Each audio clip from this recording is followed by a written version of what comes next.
Good morning, students. In the last lecture, we had discussed the concept of entrepreneurship. In this lecture, we are going to this chapter small business, and the topic is the process of entrepreneurship.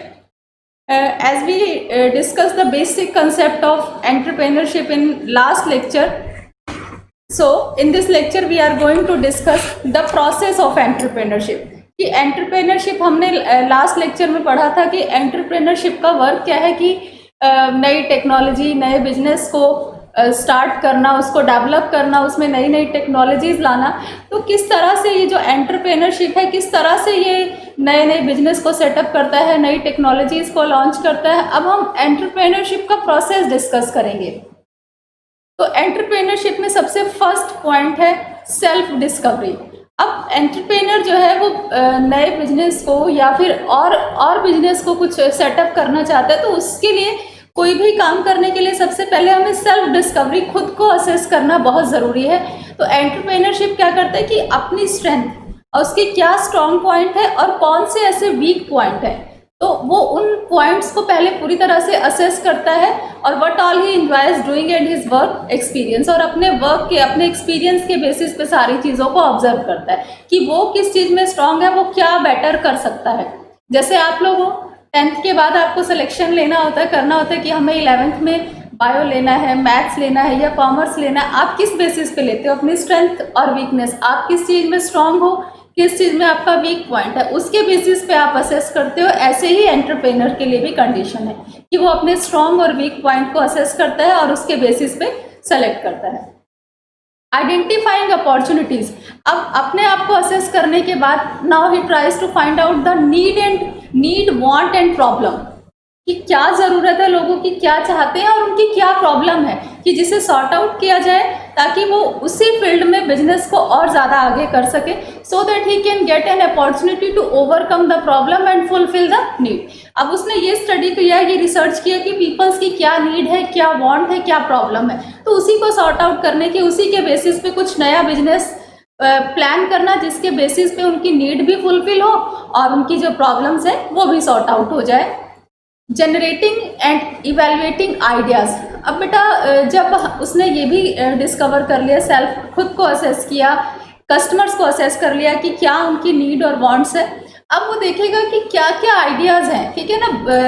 अब वो क्या करेगा, बहुत सारी चीज़ों को discussion करना, brainstorming, खुद सोचना, नई नई चीज़ें क्या हो सकता है, क्या इसके और अल्टरनेटिव्स हैं, क्रिएटिविटी और क्या कर सकता है, उसके अपने experiences, he tries to develop new ideas. हमेशा कुछ, आपको पता है कि आज के टाइम में टेक्नोलॉजी में इतना ज़्यादा एडवांसमेंट है, और अगर आप कुछ नया नहीं करोगे अपने बिजनेस में तो आप सर्वाइव नहीं कर सकते हो, क्योंकि कस्टमर की demand time to time change होती रहती है और कस्टमर की डिमांड को हमें फुलफिल करना ज़रूरी है। तो अगर हम कुछ नया नहीं करेंगे, कुछ नए आइडियाज़ के साथ नहीं आएंगे तो हम सर्वाइव नहीं कर सकते, डेफिनेटली हम लॉन्ग टाइम तक सर्वाइव नहीं कर सकते। तो एंटरप्रेन्योर हमेशा ये ट्राई करता है कि कुछ न्यू आइडियाज़, इस प्रॉब्लम को सॉर्ट आउट करने के लिए कुछ नए आइडियाज़, ताकि to meet the expectation of customers की बिजनेस को लेके एक्सपेक्टेशन है, तो नए आइडियाज़, नई टेक्नोलॉजी के साथ आना ताकि जो कस्टमर की एक्सपेक्टेशंस है, जो उनकी नीड है, उसको फुलफिल करें।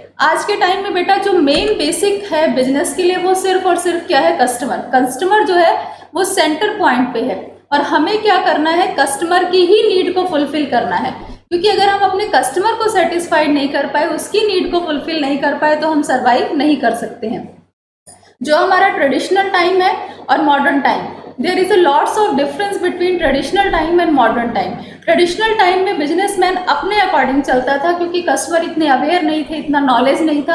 अब के टाइम में ये रिवर्स है, customer is the king of market. अब बिजनेसमैन को वो करना है जो कस्टमर चाहता है, उसी के अकॉर्डिंग सब कुछ करना है, इसीलिए कस्टमर के अकॉर्डिंग ही बिजनेसमैन वर्क करता है। अब नए आइडियाज़ हो गए, हमने अभी थर्ड पॉइंट पढ़ा। नाउ प्लानिंग, अब जो नए आइडियाज़ आए हैं, अब उसके लिए रिसर्च किया, और अब वो क्या करेगा, make a business plan and strategies. Plan का मतलब क्या है कि पूरी तरह से planning is future oriented process, जो हमने प्लान किया है, what, when, by whom, how, ये सारी चीज़ें प्रॉपर प्लान की जाती हैं। रेजिंग स्टार्टअप कैपिटल, डेफिनेटली बेटा सबसे मेन पॉइंट है, क्योंकि जो हमने बिजनेस में प्लान किया है तो entrepreneur try to attract venture capitalist and partners. Capital कहाँ से आएगी, कहाँ से कैपिटल ली जाएगी, कहाँ से कौन से सोर्सेज हैं, उन सारी चीज़ों को अरेंज करना। स्टार्टअप, फाइनली कैपिटल भी अरेंज हो गई। अब एंटरप्रेन्योर क्या करेगा, लॉन्चेस हिज एंटरप्राइज, लॉन्च किया and try to develop more customers. Obviously business हमारा किससे जुड़ा हुआ है, कस्टमर से, तो डेवलप करना कि मोर से ज़्यादा कस्टमर हमारे बिजनेस की तरफ अट्रैक्ट हो। He also makes changes as per changes in environment. अभी हमने डिस्कस किया कि टेक्नोलॉजी का टाइम है, अगर हम अपने बिजनेस को एज पर एनवायरनमेंट हम चेंजेस नहीं करेंगे तो हम लॉन्ग टाइम तक सर्वाइव नहीं कर सकते, क्योंकि कस्टमर की demand day by day change होती जा रही है, तो हमें उसी के अकॉर्डिंग चेंजेस करने हैं। Next is growth. Definitely her business को ग्रो करना जरूरी है और हर बिजनेस की यही एक्सपेक्टेशन होती है कि वो लॉन्ग टाइम तक सर्वाइव करे, प्रॉफिट बेटर हो और ग्रोथ। तो entrepreneurs tries to expand and grow the enterprise. Entrepreneur जो है वो इसी चीज़ पे फोकस करता है कि अपनी ऑर्गेनाइजेशन को ग्रो करे, एक्सपैंड करे, इसी चीज़ पे मेन फोकस रहता है। हार्वेस्ट, अब हार्वेस्ट एग्रीकल्चर से रिलेटेड वर्ड है ना हमारा, तो यहाँ पर हार्वेस्ट का क्या मतलब है कि जब वो अपने बिजनेस को एग्रीकल्चर में हार्वेस्टिंग होती है तो सेम वही चीज़ है कि selling the business and harvesting the reward. एक बिजनेस सेटअप किया, उसमें प्रॉफिट है, उसको सेल किया, फिर उसमें प्रॉफिट हुआ, फिर उसको री इन्वेस्ट किया एग्जिस्टिंग बिजनेस को, फिर नया बिजनेस लॉन्च किया, तो that is harvesting. That means main focus क्या है कि प्रॉफिट अर्न करना। तो लिखा ना, this means selling the business and harvesting the reward. Many entrepreneur, बहुत सारे एंटरप्रेन्योर्स क्या करते हैं, एग्जिस्टिंग बिजनेस को सेल करते हैं, प्रॉफिट अर्न किया, फिर कुछ नया बिजनेस स्टार्ट कर दिया, तो that is known as harvesting. Now next topic is startup India scheme. मुझे लगता है कि स्टार्टअप इंडिया स्कीम के बारे में सबको पता होगा। This scheme is in initiative of government of India. Firstly government of India ने ही स्कीम के लिए फर्स्ट इनिशिएटिव है और the campaign was first announced by prime minister mister Narendra Modi in speech 15 अगस्त 2015 को। ये सबको पता होगा कि 2015 में मोदी जी ने ये अपनी स्पीच में 15 अगस्त को अनाउंस किया था, मेक इन इंडिया, पता है ना सबको। तो स्टार्टअप इंडिया वही है, action plan to develop an ecosystem to promote and nurture entrepreneurship across the country. ये स्कीम स्टार्टअप इंडिया स्कीम हमारे प्राइम मिनिस्टर मोदी जी ने अनाउंस किया था 15 अगस्त 2015 को। इकोसिस्टम से रिलेटेड, अपने इंडिया को बेटर से बेटर बनाने से रिलेटेड इसने सारे एफर्ट्स किए थे। ये ऑलमोस्ट सबको पता भी होगा, क्लास में मैंने इसके ऊपर, आपको याद होगा, फर्स्ट लेक्चर में नोट लिखने के लिए भी दिया था। Now what is startup. अब स्टार्टअप से क्या मतलब है, स्टार्टअप का मतलब नाम से ही क्लियर हो रहा है कि हमें क्या करना है, बिजनेस एंटरप्राइज को स्टार्ट करना है इन द फॉर्म ऑफ, किस फॉर्म में हो सकता है, private limited company, sole proprietorship, partnership, registered in India, which was, लेकिन इनकी जो कंडीशन है, लिमिट है, क्या है, less than 5 year ago and have annual turnover of less than 25 crore, इससे लेस देन होना चाहिए। To be eligible for startup, इसके लिए जो एलिजिबिलिटी है, enterprise should not have formed by splitting up, splitting नहीं होना चाहिए, जैसे एक ऑर्गेनाइजेशन के दो पार्ट किए या फिर reconstruction, and it's turnover should not have exceed 25 crore, और उसकी जो टर्नओवर है, जो सेल है, वो 25 करोड़ से ज़्यादा नहीं होनी चाहिए। This is startup.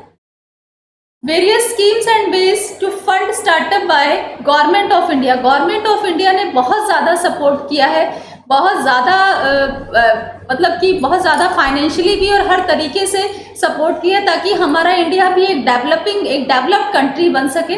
सबसे पहला है नो इंस्पेक्शन। हमारी गवर्नमेंट ऑफ इंडिया ने कह दिया कि फर्स्ट 3 इयर्स तक किसी तरह का कोई इंस्पेक्शन नहीं होगा, जो बहुत नेसेसरी इंस्पेक्शन होंगे वही इंस्पेक्शन होंगे, इसके अलावा कोई इंस्पेक्शन नहीं होगा। रजिस्ट्रेशन, गवर्नमेंट ऑफ इंडिया ने पहले जो हमने सेकंड चैप्टर पढ़ा था वहाँ पे जो रजिस्ट्रेशन का प्रोसेस था, मैंने आपको बताया था कि 1 मंथ भी लग जाता है और इससे ज़्यादा टाइम भी लग जाता है। लेकिन हमारी जो गवर्नमेंट ऑफ इंडिया है, उन्होंने ये कहा कि रजिस्ट्रेशन के लिए एक मोबाइल में एक पोर्टल ऐप डाउनलोड किया है 2016 अप्रैल 2016 में। उस ऐप में आपका 1 डे में रजिस्ट्रेशन हो जाता है और आप अपनी फर्म को, अपनी कंपनी को स्टार्ट कर सकते हो, यानी कि जो लॉन्ग प्रोसेस था उसको भी ख़त्म कर दिया गया। इनकम टैक्स एग्जम्पशन, पूरी तरह से इनकम टैक्स एग्जम्प्ट कर दिया गया, लेकिन इसके लिए हमें जो मिनिस्ट्रल है वहाँ से सर्टिफिकेशन लेना पड़ेगा, तो जाके हमें टैक्स में एग्जम्पशन मिलेगी। Capital gain tax exemption, capital gain के टैक्स में भी हमें एग्जम्पशन मिलेगी। मतलब गवर्नमेंट ऑफ इंडिया ने पूरी तरह से सपोर्ट किया है ताकि जो स्मॉल बिजनेस है वो भी अपने आप को थोड़ा सा सेटअप कर सके। उन्होंने फर्स्ट 3 ईयर तक कोई इंस्पेक्शन नहीं, रजिस्ट्रेशन 1 डे में कर दिया, इनकम टैक्स में एग्जम्पशन दे दिया, कैपिटल गेन टैक्स में एग्जम्पशन दे दिया, benefit in patent and intellectual property, यहाँ पर भी हमें रिबेट 80% का रिबेट दे दिया। इवन की जो फास्ट पेटेंट और जो फास्ट इंटेलेक्चुअल राइट है वो भी स्कीम, वो भी मेथड प्रोवाइड किया।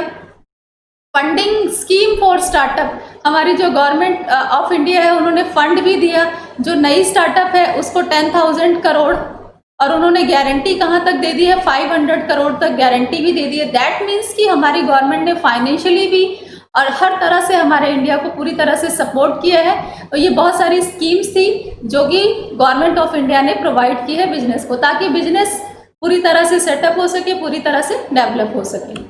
Now homework, detail process of entrepreneurship you can easily attempt। Startup India scheme explains schemes and ways to fund startup by Government of India। Homework is totally based on lecture. Hope so this lecture is clear to everyone. Thank you।